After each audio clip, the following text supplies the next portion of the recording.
ನಮಸ್ಕಾರ ವೀಕ್ಷಕರೇ, ದಾರಿದೀಪ ವಾಹಿನಿಗೆ ಸ್ವಾಗತ.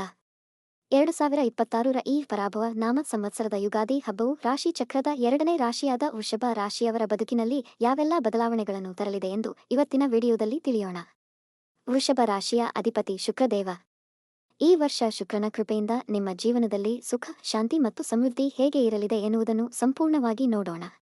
ಉದ್ಯೋಗ ಮತ್ತು ಹಣಕಾಸು. ಉದ್ಯೋಗ ಮತ್ತು ಆರ್ಥಿಕ ದೃಷ್ಟಿಯಿಂದ ಈ ವರ್ಷ ನಿಮಗೆ ಸುವರ್ಣಕಾಲ ಎನ್ನಬಹುದು. ಕಳೆದ ವರ್ಷವಿದ್ದ ಅಡೆತಡೆಗಳೆಲ್ಲ ಈ ವರ್ಷ ನಿವಾರಣೆಯಾಗಲಿವೆ. ವೃತ್ತಿ ಜೀವನದಲ್ಲಿ ಉತ್ತಮ ಸ್ಥಿರತೆಯನ್ನು ಕಾಣುತ್ತೀರಿ. ಉದ್ಯೋಗದಲ್ಲಿರುವವರಿಗೆ ಪದೋನ್ನತಿ, ಪ್ರಮೋಷನ್ ಮತ್ತು ವೇತನ ಹೆಚ್ಚಳವಾಗುವ ಸಾಧ್ಯತೆ ದಟ್ಟವಾಗಿದೆ. ವ್ಯಾಪಾರ ಮತ್ತು ವ್ಯವಹಾರ ಮಾಡುವವರಿಗೆ ಈ ವರ್ಷ ಲಾಭದ ಪ್ರಮಾಣ ದುಪ್ಪಟ್ಟಾಗಲಿದೆ. ವಿಶೇಷವಾಗಿ ಭೂಮಿ ವ್ಯವಹಾರ, ರಿಯಲ್ ಎಸ್ಟೇಟ್, ಕಲೆ ಮತ್ತು ಆಹಾರೋದ್ಯಮದಲ್ಲಿ ಇರುವವರಿಗೆ ಇದು ಅತ್ಯಂತ ಶುಭ ಸಮಯ. ಹೊಸ ವಾಹನ ಅಥವಾ ಸ್ವಂತ ಮನೆ ಖರೀದಿಸುವ ನಿಮ್ಮ ಕನಸು ಈ ವರ್ಷ ನನಸಾಗುವ ಯೋಗವಿದೆ. ಕುಟುಂಬ ಮತ್ತು ಸಂಬಂಧ. ಕುಟುಂಬದಲ್ಲಿ ಸುಖ, ಶಾಂತಿ ಮತ್ತು ನೆಮ್ಮದಿ ನೆಲೆಸಲಿದೆ. ಮನೆಯವರೊಂದಿಗಿನ ಬಾಂಧವ್ಯ ಈ ವರ್ಷ ಮತ್ತಷ್ಟು ಗಟ್ಟಿಯಾಗಲಿದೆ. ಕಳೆದ ಬಾರಿ ಇದ್ದ ತಪ್ಪು ತಿಳುವಳಿಕೆಗಳು ದೂರವಾಗಿ ಮನೆಯಲ್ಲಿ ಮಂಗಲ ಕಾರ್ಯಗಳು ನಡೆಯುವ ಲಕ್ಷಣಗಳಿವೆ.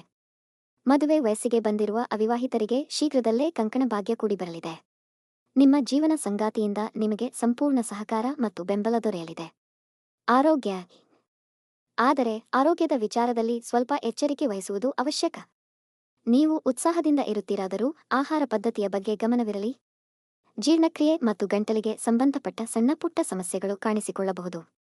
ಆದ್ದರಿಂದ ಹೊರಗಿನ ಅಶುದ್ಧ ಆಹಾರ ಸೇವನೆ ಕಡಿಮೆ ಮಾಡಿ ಮತ್ತು ಪ್ರತಿದಿನ ಯೋಗ ಅಥವಾ ಪ್ರಾಣಾಯಾಮ ಮಾಡುವ ರೂಢಿ ಇಟ್ಟುಕೊಳ್ಳಿ. ಅದೃಷ್ಟ ಬಣ್ಣ ಮತ್ತು ಸರಳ ಪರಿಹಾರಗಳು. ಅದೃಷ್ಟದ ಬಣ್ಣಗಳು ಬಿಳಿ ಮತ್ತು ತಿಳಿ ನೀಲಿ ಬಣ್ಣಗಳು ಈ ವರ್ಷ ನಿಮಗೆ ಹೆಚ್ಚು ಯಶಸ್ಸನ್ನು ತರಲಿವೆ.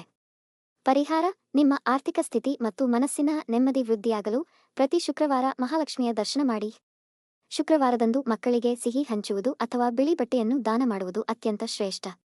ನೋಡಿದ್ರಲ್ಲ ವೃಷಭ ರಾಶಿಯವರೇ, ಈ ಪರಾಭವ ನಾಮ ಸಂವತ್ಸರ ನಿಮಗೆ ಆಯುರಾರೋಗ್ಯ ಮತ್ತು ಐಶ್ವರ್ಯವನ್ನು ಕರುಣಿಸಲಿ ಎಂದು ಹಾರೈಸುತ್ತೇನೆ.